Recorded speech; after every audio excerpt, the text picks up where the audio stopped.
عام طور پہ دیکھا جاتا ہے کہ لوگ جہیز تو نقد لیتے ہیں اور اکثر مہر کو ادھار کر دیتے ہیں اور بڑا چڑھا کر 1 لاکھ 2 لاکھ، کیونکہ دینا کس کو ہے، جتنا چاہے لگا دو، اس لیے اکثر کیا کرتے ہیں 1 لاکھ 2 لاکھ مہر اعلان کر دیتے ہیں۔ یہی وجہ ہے کہ بعد میں زبردستی کر کے بیویوں سے معاف کرانے کی بات آتی ہے۔ یہ ایک تحفے کے طور پر ہے، یہ کوئی جنسی بھوک کا بدلہ نہیں ہے جیسا کہ بعض لوگ یہ سمجھتے ہیں، یہ جنسی بھوک کا بدلہ نہیں۔ قرآن مجید میں اللہ سبحانہ تعالیٰ نے مہر کو مہر کہا، صداق کہا، صدقات کہا، قرآن مجید کے اندر نحلہ کہا گیا، یعنی کہ تحفے کے طور پر۔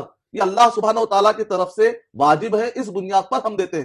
اس کی مزید وجہ یا ریزن یا اس بنیاد پر کہ شوہر چونکہ ہم بستری کرتا ہے یا جنسی بھوک مٹاتا ہے، اس کی بنیاد پر ہے، ایسا خاص طور سے جملہ کہنے کی اجازت نہیں ہے۔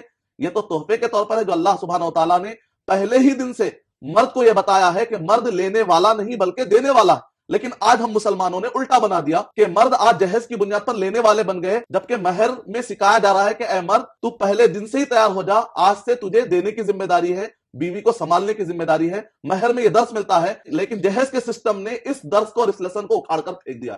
تو ہم کو چاہیے کہ جو لوگ بھی جہیز کے سسٹم پر چل کر اسلام سے بغاوت کر رہے ہیں، ان باغیوں کا ساتھ نہ دیں۔